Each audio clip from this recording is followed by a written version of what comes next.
Swayam Prabha. Digital India. Educated India.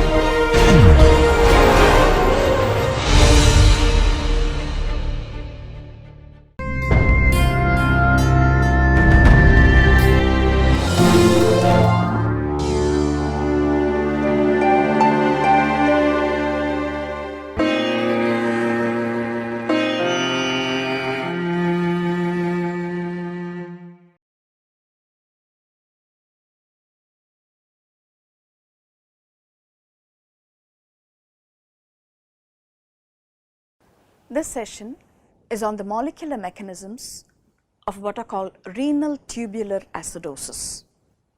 That is not a spelling mistake, it is the plural of that noun. The term renal tubular acidosis refers to conditions where there is a problem with bicarbonate reabsorption in the proximal tubule, what is referred to as proximal RTA or type 2 RTA, or there are problems with bicarbonate generation in the distal tubule, a condition called Distal Rta. There are two types, type 1 and type 4. A reduction in bicarbonate output from the kidney will lead to a reduction in plasma bicarbonate, and that state is called metabolic acidosis. We have seen some features of renal tubular acidosis already, and we will revisit that now. In these conditions, there is a primary reduction in bicarbonate formation, and there is compensatory hyperchloremia. To balance all the cations that are there, chloride levels will increase. The anion gap is normal. So, this is a hyperchloremic normal anion gap metabolic acidosis. We have also seen that in type 1 DRTA and type 2, which is proximal RTA, there is hypokalemia, whereas in type 4 DRTA, there is hyperkalemia, just like the other causes of metabolic acidosis.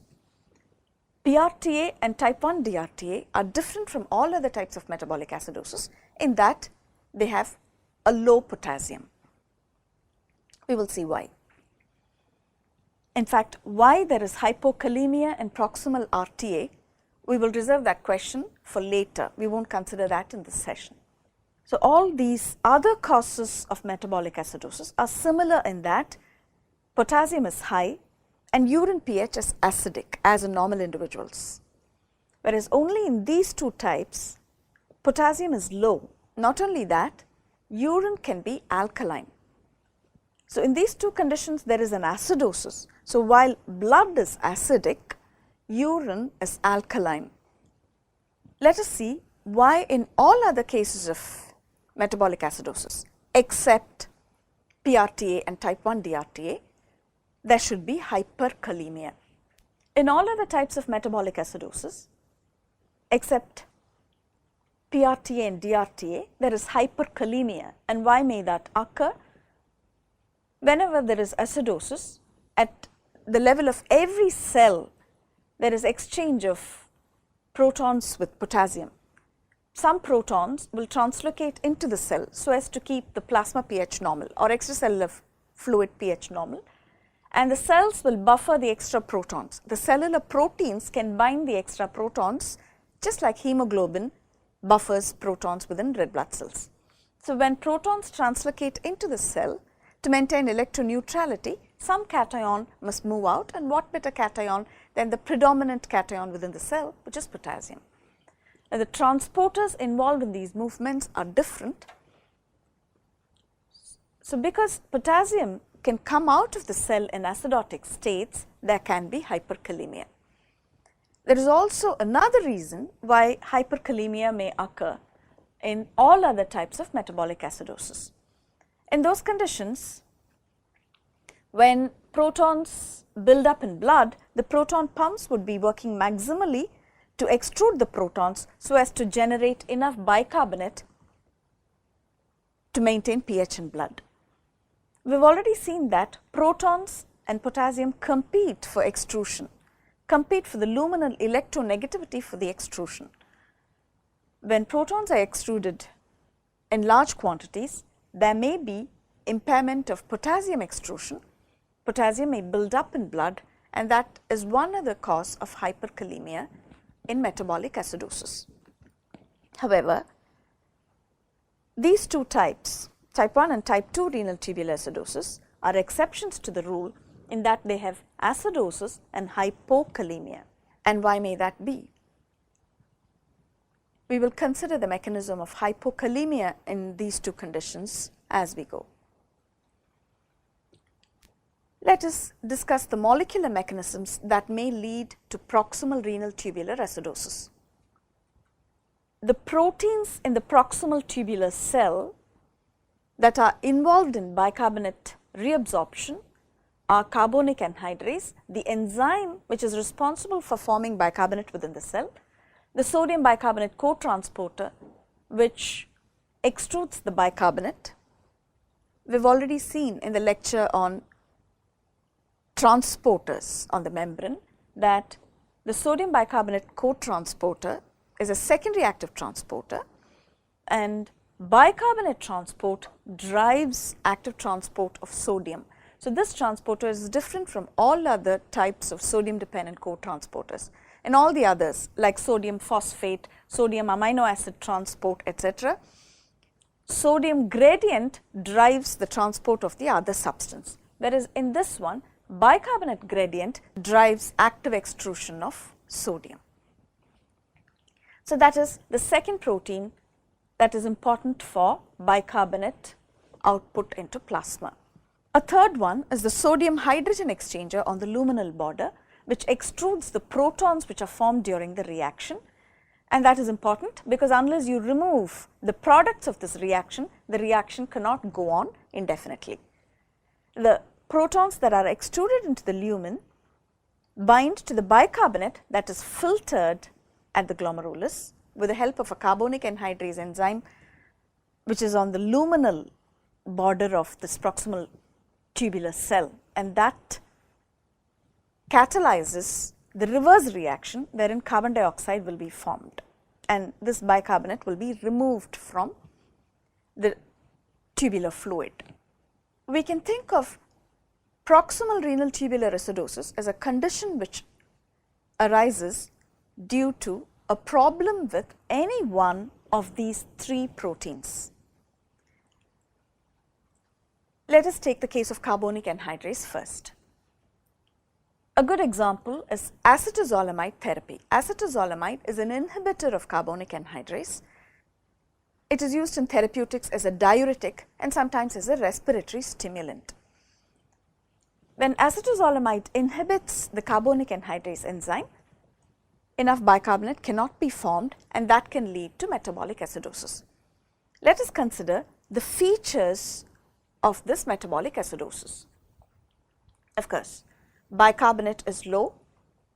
I am showing two reports here, what is called the arterial blood gas analysis report.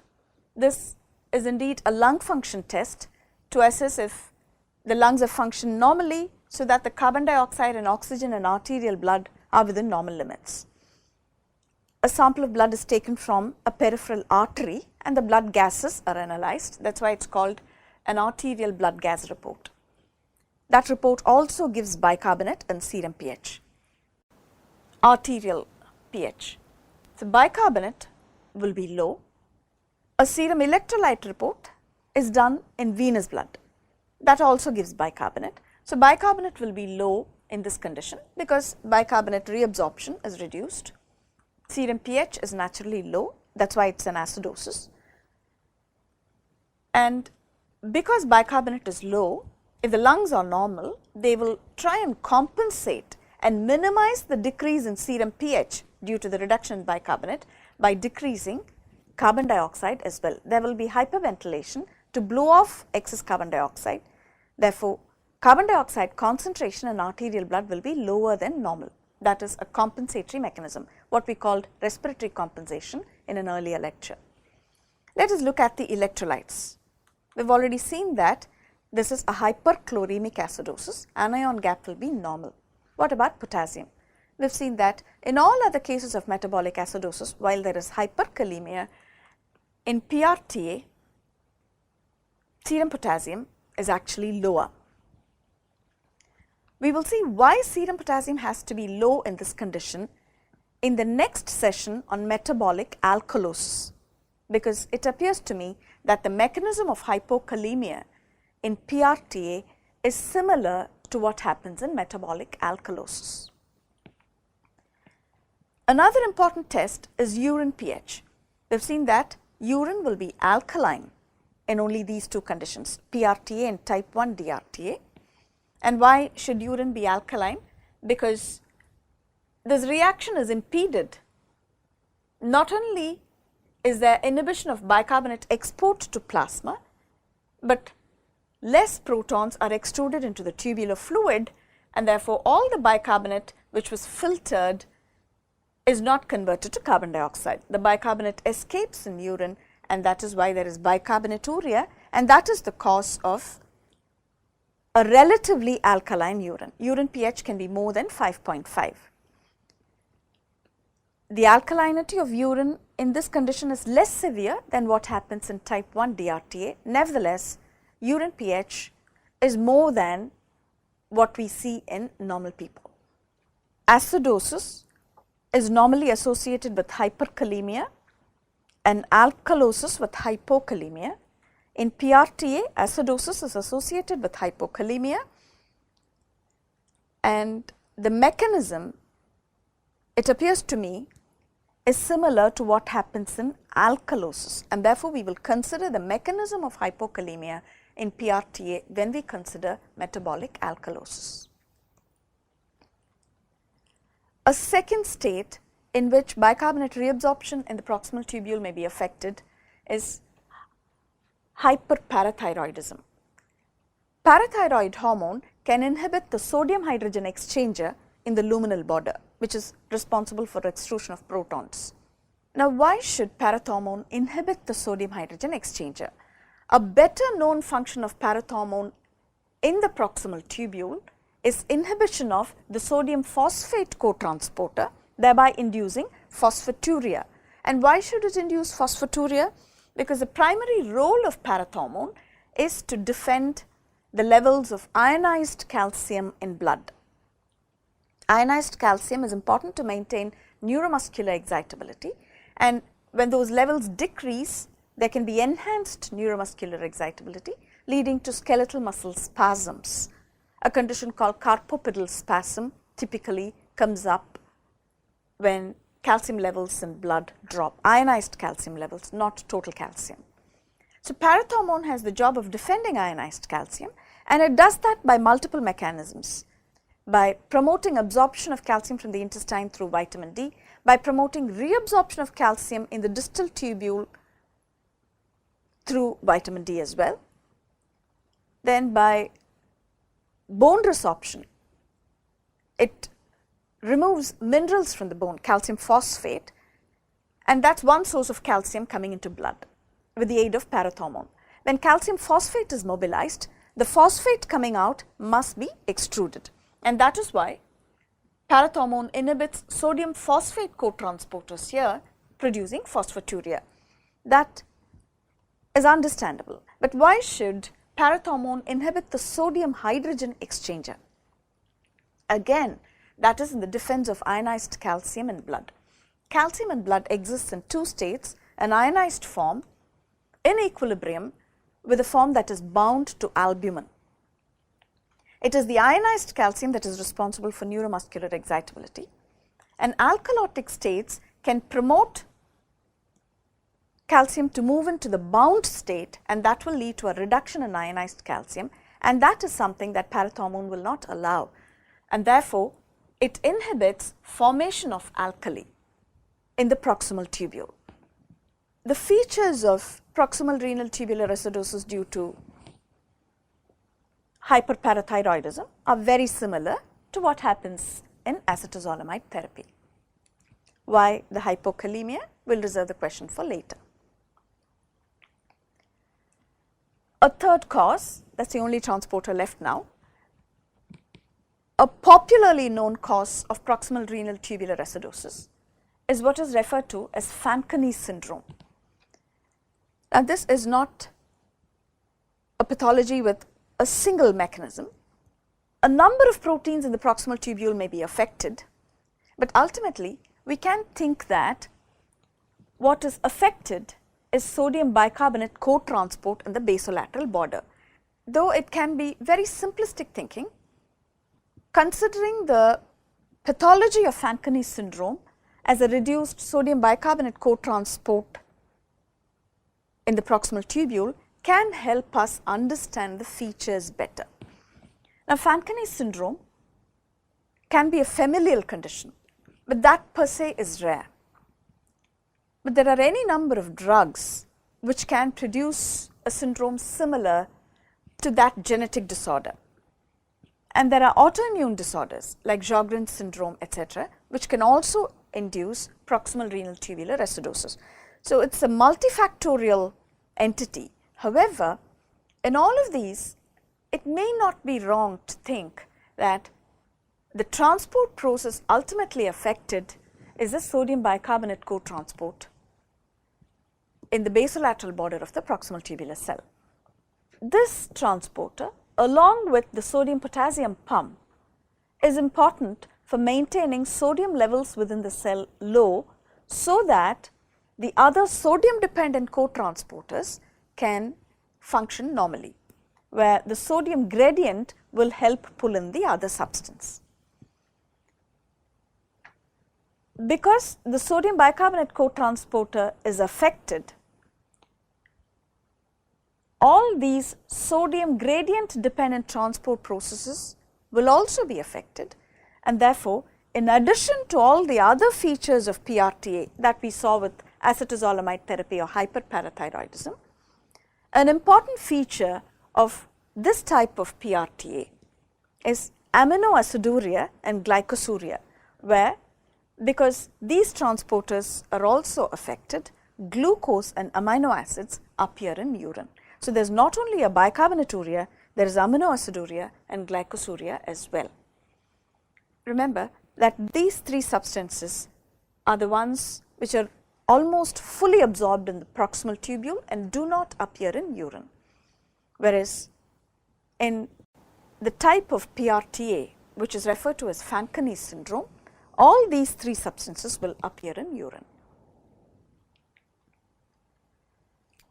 We will now move on to a discussion on distal renal tubular acidosis.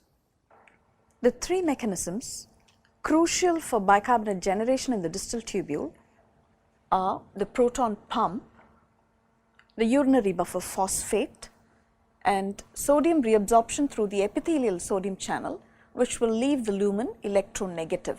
That electronegativity helps pull down more protons. So does the urinary buffer phosphate. It helps pull out more protons while not allowing the urine pH to drop too low. If it drops too low, the proton pumps may fail. These three mechanisms are important for bicarbonate generation in the distal tubule, and a disturbance in either proton pumping ability or sodium reabsorption via the epithelial sodium channel can result in metabolic acidosis. Inhibition of the proton pumps per se leads to type 1 distal RTA, and inhibition of sodium reabsorption via the epithelial sodium channel leads to type 4 distal RTA. Let us take type 1 distal RTA. What causes can lead to inhibition of the proton pump here? There are any number of phytochemicals which can induce this picture. Therapeutic drugs which are used for other purposes can inhibit the proton pump in the distal tubule. A good example of a phytochemical inhibiting the proton pump in the distal tubule is a suicidal poison that is used in southern parts of India. Claystanthus collinus is the scientific name. People consume a boiled decoction of this plant to commit suicide. There is 30% mortality, and some component of the boiled extract inhibits the proton pumps in the distal tubule. Features of distal RTA are very similar, distal RTA type 1 are very similar to proximal RTA. Potassium is low. And why should potassium levels be low in distal RTA? We have not considered the reason in proximal RTA yet, but it is easy to appreciate why potassium levels should be low in distal type 1 RTA. Remember, this luminal electronegativity favors not only proton extrusion but also potassium extrusion. When the proton pump is inhibited, the luminal electronegativity will pull out more potassium than usual. Therefore, there is potassium loss in urine leading to reduced potassium in blood. Urine pH will be more than 5.5, in fact frankly alkaline, and that is because not enough protons are moving out into urine. Urine is not acidified adequately. That is what we just saw. Let us look at type 4 distal renal tubular acidosis. That comes up due to inhibition of sodium absorption through epithelial sodium channels. It is only sodium absorption through this that will leave the lumen electronegative. So, what may these conditions be? Amiloride is a diuretic which inhibits the epithelial sodium channel. Let us say it blocks transport of sodium through the ENaC, and that will reduce luminal electronegativity, reduce proton extrusion, and therefore reduce bicarbonate generation. Another important condition is hypoaldosteronism.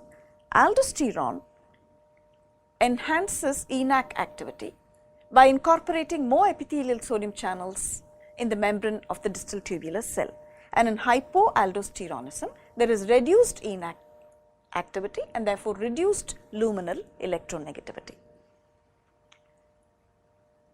Drugs which are aldosterone antagonists used as diuretics again will act similarly like hypoaldosteronism. So, in these conditions you can have what is called type 4 distal renal tubular acidosis, and the features of this condition, everything else is similar to the other two RTAs.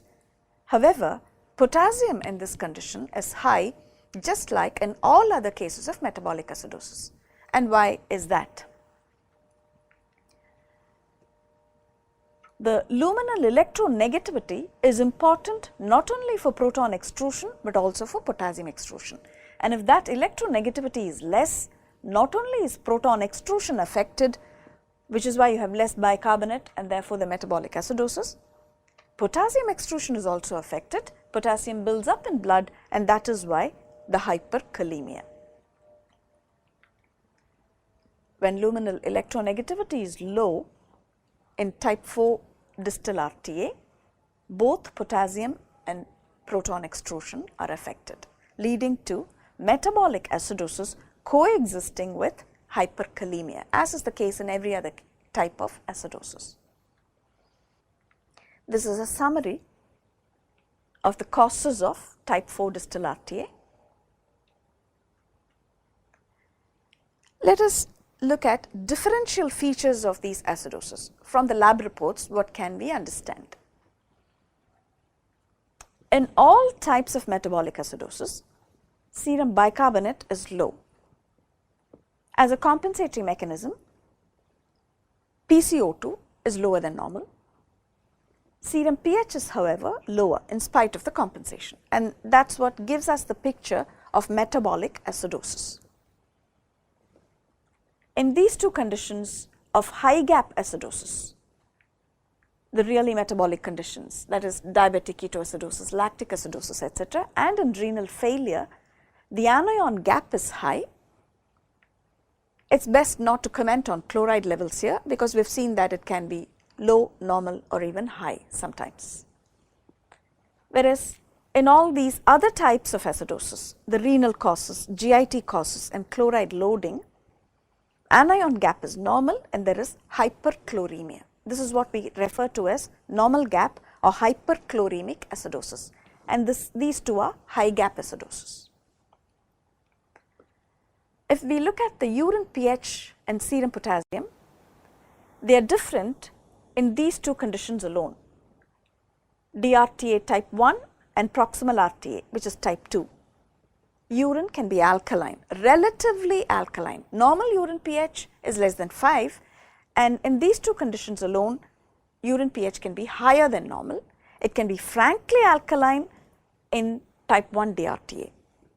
And in these two conditions, there is hypokalemia, whereas in all other types of metabolic acidosis, urine is as acidic as normal, because even normal condition, urine is maximally acidic. And in all these types of acidosis, other types of acidosis, urine is as acidic as normal, and serum potassium is higher. Now, these two states resemble each other. How will you differentiate between these two? In these conditions, of course, if it is diabetic ketoacidosis, sugars will be high and there will be ketones in blood. In renal failure, serum creatinine will be higher. These three conditions look similar. Of course, you could use the history to see which the probable case may be. And in these two conditions, the profile is very similar, and a common test that is mentioned as being able to differentiate between type 1 and type 2 RTAs is the ammonium chloride loading test. You can look it up. This is a good reference for learning more about proximal renal tubular acidosis, which is not as rare a condition as it was thought to be a few decades ago. Proximal renal tubular acidosis can actually cause more severe acidosis, because remember, proximal tubule has the job of forming nearly 4,500 milliequivalents of bicarbonate every day. That's the amount filtered every day, and all of it has to be reabsorbed. Whereas the distal tubule only has to form 50 to 100 milliequivalents of bicarbonate every day. That is the amount that is consumed by fixed acids every day. With this, we complete the discussion on metabolic acidosis. The next session will be on metabolic alkalosis. Thank you.